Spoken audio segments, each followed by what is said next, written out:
We live in a world steeped in technology. We run around with our smartphones fused to our hands, avoiding human interaction in favor of texts, tweets, and Instagram posts that shout to the entire world, "It's all about me." We grab our entertainment from streaming apps like Netflix, Hulu, Peacock, and others that weren't around a decade ago. We order Alexa to turn on and off our lights, and we drive cars that brake, steer, and parallel park for us. Most of us, though, don't know much about the wizards standing behind the curtain who make this magic work. You may, for example, have never heard of Tim Berners-Lee, but you use his invention every day. We call it the World Wide Web. I could list others whose names are even more obscure to the general population. But some of these so-called nerds break through and become household names. Bill Gates and Steve Jobs are known around the world. In that group, there is at least one other name you will know. He was initiated into the mysteries of Freemasonry in 1979. They call him the Woz. Steve Wozniak was raised in Charity Lodge 362, now Mount Moriah Lodge 292, in California. He and that other famous technology pioneer, Steve Jobs, started and built Apple Computer, today recognized as the world's largest company. Wozniak provided the technical skills needed for designing the circuitry for the first Apple computer, and together in 1976, he and Jobs personally built about 200 units in a garage shop operation. Each of those Apple I computers sold for $666.66, raising some eyebrows.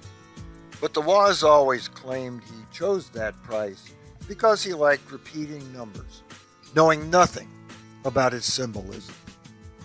The following year, Wozniak designed and built the Apple II, which together with improved models in the 1980s is now regarded as the first truly successful personal computer.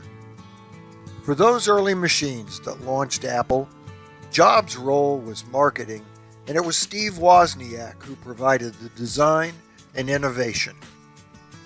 Many of his ideas were born of the fact that he knew what features he personally wanted in a computer, and since those computers didn't exist, he had to invent them.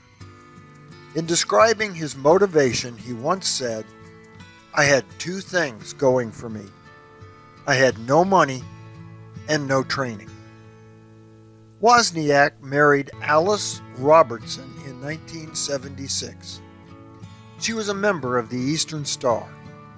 As the marriage gradually became troubled, Steve thought if he joined the Masons with its associations to the Star, it would provide an opportunity to spend more time with Alice and might help their relationship.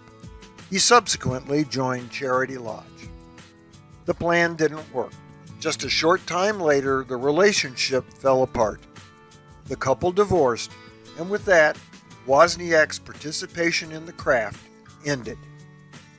It's likely his membership was more a commitment to attempting to save his marriage than it was to Freemasonry, especially when we factor in the fact that he has on occasion claimed to be an agnostic.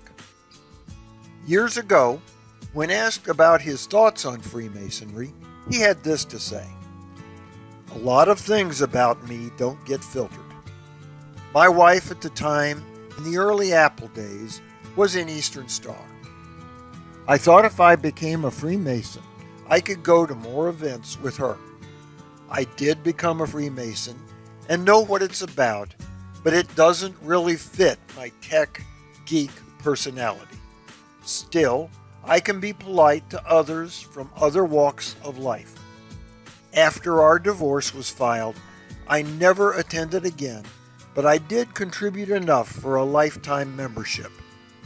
There is nothing wrong with the Freemasons.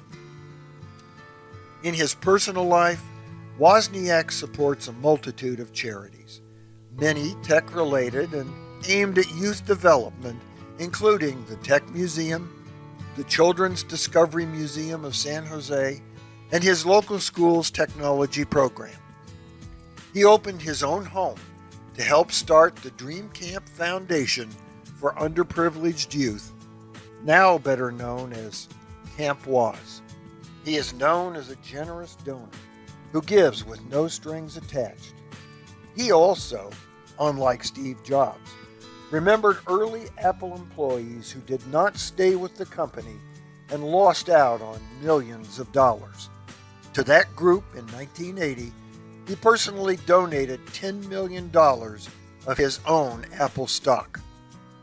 Later in life, Brother Wozniak went back to school and received a degree in electrical engineering from the University of California at Berkeley. By the time he enrolled, he was so famous he registered under an alias that reflected his well-known sense of humor. That alias is now the name that appears on his college degree, Rocky Raccoon Clark. So by his own words, he has no opposition to the craft.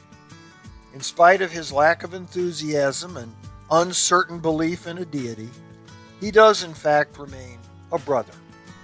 We'll leave it at that, and without judgment ask, how many other members do you know who have long since become inactive or questioned their spirituality?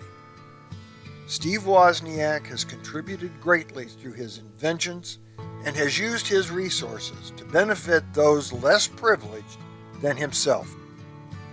In this amazing world of technology we live in, it's safe to say we have all benefited in some small or even significant way from his pioneering work. And for those accomplishments, we are proud to call him brother. For the Whence Came You podcast, this is Steve Harrison with the Masonic Minute.